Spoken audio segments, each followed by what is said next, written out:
Bienvenue à ce numéro du Journal des Journaux paru du 21 au 27 août 2023. Un numéro que nous entamons encore une fois, actualité oblige, avec la situation sociopolitique du pays. À cet effet, le Niger sous une nouvelle ère, titre pour son éditorial le bimensuel Écho du Monde, pour qui le Niger décide enfin de se libérer du joug de l'impérialisme français avec sa nouvelle forme de colonisation mise en place par le général de Gaulle avant l'accession des pays africains à l'indépendance en 1960. Il est clair que la France n'est jamais partie, constate le journal qui renchérit. Elle est restée collée comme une sangsue à ses anciennes colonies pour en faire la source de son développement et le centre de sa survie au détriment des pays africains qu'elle paupérise sans se sourciller et sans état d'âme. C'est un système qui a mis à contribution le soutien des dirigeants africains qui ont accepté le complot ourdi contre leur propre pays et contre leur propre peuple en contrepartie de leur maintien au pouvoir et du silence que la puissance néocoloniale observera sur toutes les forfaitures que ces dirigeants viendraient à faire vis-à-vis de leur pays selon le bimensuel qui poursuit. La France ne peut rien entreprendre contre le développement du Niger si elle n'a pas eu la caution de ses filles et de ses fils qui ont collaboré pour jouer le rôle essentiel en faveur de l'épanouissement de l'impérialisme à faire main basse sur toutes les richesses du pays. Le régime déchu et principalement ses anciens présidents ont été les plus grands collaborateurs de l'impérialisme français que le Niger n'ait jamais connu, l'a toujours dit Écho du Monde. Meeting de soutien au CNSP, les Nigériens unis autour d'un idéal, titre dans ses colonnes le bimensuel Le Troisième Œil, qui nous apprend que répondant à l'appel du collectif des acteurs de la société civile nigérienne, des milliers de Nigériens ont marché pacifiquement le 20 août 2023 à la place de la concertation de Niamey pour apporter leur soutien au Conseil national pour la sauvegarde de la patrie CNSP.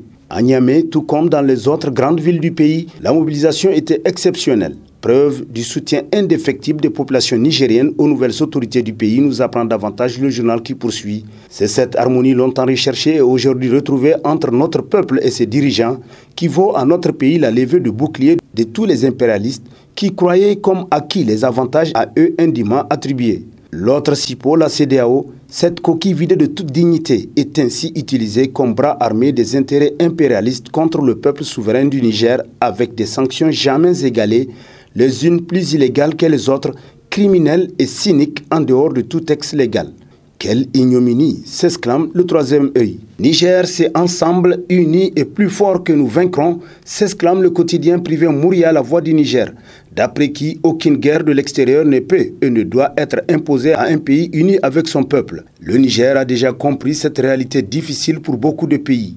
Depuis le 26 juillet dernier, la prise de pouvoir par les forces de défense et de sécurité autour du CNSP, les sanctions sévères, inhumaines et illégales ont permis davantage aux Nigériens de s'unir, de se souder pour défendre leur dignité et de remarquer qu'on peut compter sur le voisinage immédiat et lointain. Au lieu de nous diviser, les graves sanctions de la CEDEAO ont plutôt contribué à nous rassembler et à nous solidariser sur la voie de l'accomplissement de notre destin commun, selon Mouria, pour qui cette irruption de l'armée, cette fois-ci en incluant toutes les autres forces armées pour l'adhésion de toutes les forces de défense et de sécurité et autres comme la douane, les eaux et forêts, vise à donner aux Nigériens une société digne de ce nom sur des fondations proprement ancrées dans nos valeurs traditionnelles et républicaines. Et dont l'armée à nous aider, titre dans les colonnes de sa parution en date du 23 août le quotidien public Le Sahel, d'après qui le coup d'État du 26 juillet 2023 est acté. Mieux, et c'est l'ironie de l'histoire, ce putsch a dressé une partie de la classe politique française contre le président de la République française et ses choix hasardeux au Sahel que même l'oncle Sam reprouve. Ce coup a aussi dressé les populations et nombre de parlementaires de l'espace CEDEAO contre la commission de cette institution que même l'Union africaine refuse de suivre dans son aventurisme et son bellicisme. Mais selon le journal, l'essentiel est que le CNSP ne laisse pas se divertir par cette agitation. D'ores et déjà, il a conçu un dialogue national inclusif qui durera au maximum 30 jours et dont l'organisation pratique est en cours, nous apprend le quotidien pour qui.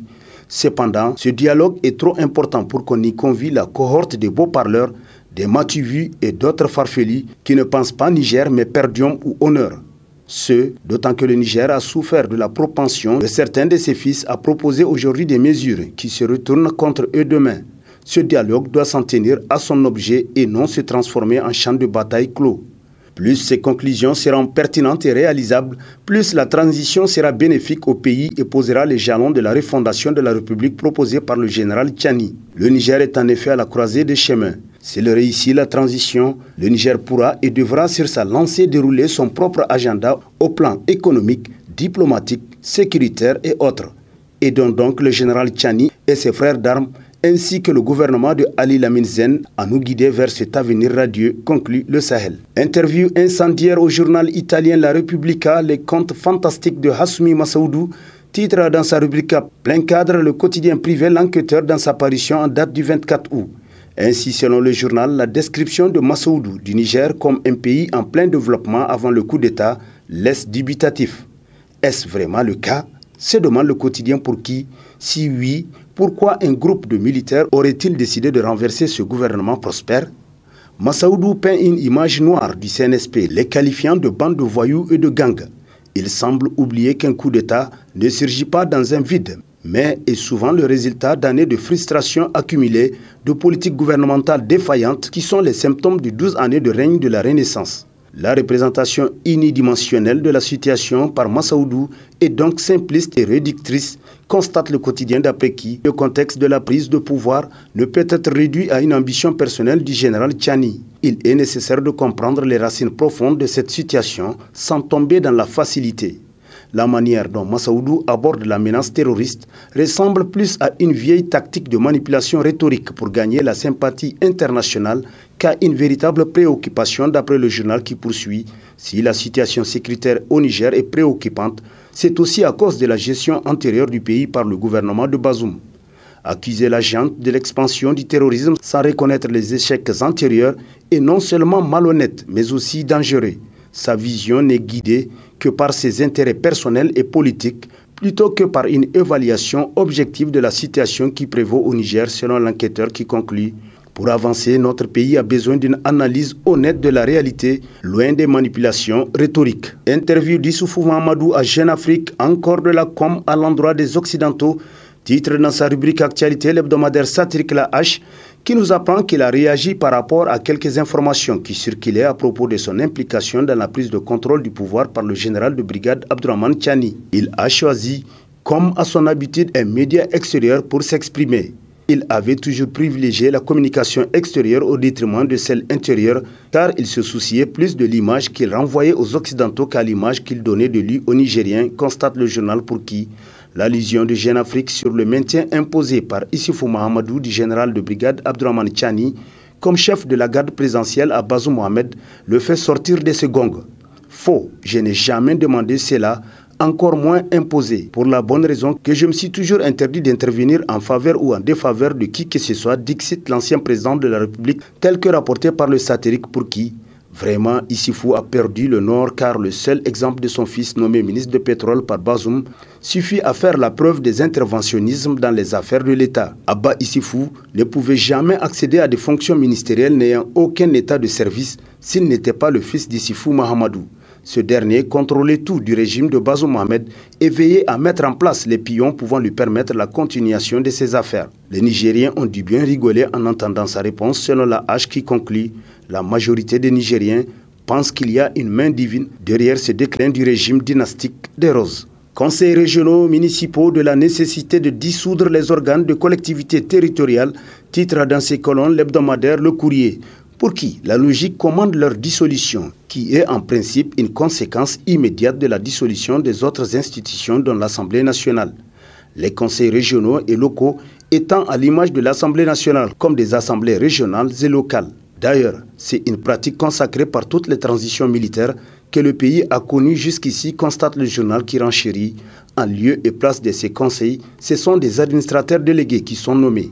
Ceux-ci prennent le relais de la gestion de ces collectivités jusqu'à la fin de la transition, autrement la mise en place de nouvelles institutions démocratiquement élues en mettant en œuvre la politique du gouvernement de transition au plan régional et local. Laissés en l'état jusqu'à l'installation de nouvelles autorités démocratiquement élues, les militants responsables trop colorés de ces collectivités, avec une capacité de nuisance avérée, peuvent saboter tous les efforts du CNSP et du gouvernement et entacher la sincérité des scrutins de fin de transition selon l'hebdomadaire pour qui c'est en effet sous leur égide que vont se tenir les prochaines élections. Les laisser sur place jusqu'à l'échéance est un risque majeur que le CNSP ne peut pas courir et que les Nigériens ne doivent pas accepter, conclut Le Courrier, qui titre également à sa une dossier les trafiquants de drogue sous Issoufou Mahamadou et Bazoum Mohamed, des princes adulés et gâtés par le pouvoir déchu. Ainsi pour le journal, Depuis plus d'un mois, les Nigériens respirent. Le 26 juillet 2023, sans que rien ne le présage, ils ont été débarrassés d'un système politique mafieux qui a ruiné leur pays.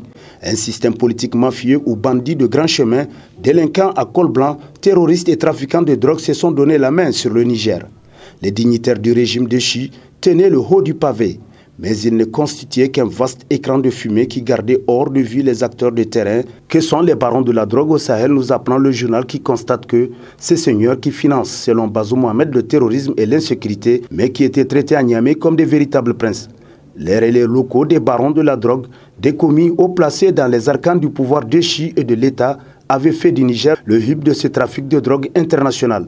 Outre les innombrables saisies de drogue, cannabis, cocaïne qui ont éclaboussé le pouvoir déchu, les faits extrêmement graves ont prouvé leur connivence avec les barons de la drogue au Sahel, selon Le Courrier. Paix et cohésion sociale, des publications qui font courir au pays les risques de conflits intercommunautaires, titre dans ces colonnes l'hebdomadaire satirique Le Hérisson, qui rappelle le diable de la division n'est pas mort.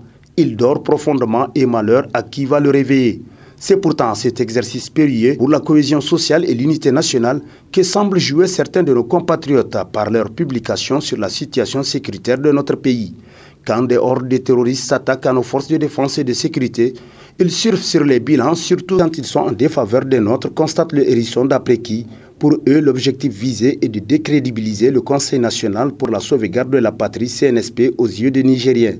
C'est là une communication contre-productive dès lors qu'elle fait l'affaire des groupes terroristes, selon Le Hérisson. Intervention militaire de la CEDEAO contre le Niger, hommage aux sagesses togolaises et capverdiennes, s'exclame l'hebdomadaire Le Monde aujourd'hui, qui constate que tous les chefs d'État de la CEDEAO ne sont pas des va-t-en-guerre dans la crise politique actuelle du Niger. Mieux, les faucons y sont d'ailleurs minoritaires et se résument à 4, Ouattara, Tinubu, Macky Sall et Patrice Talon.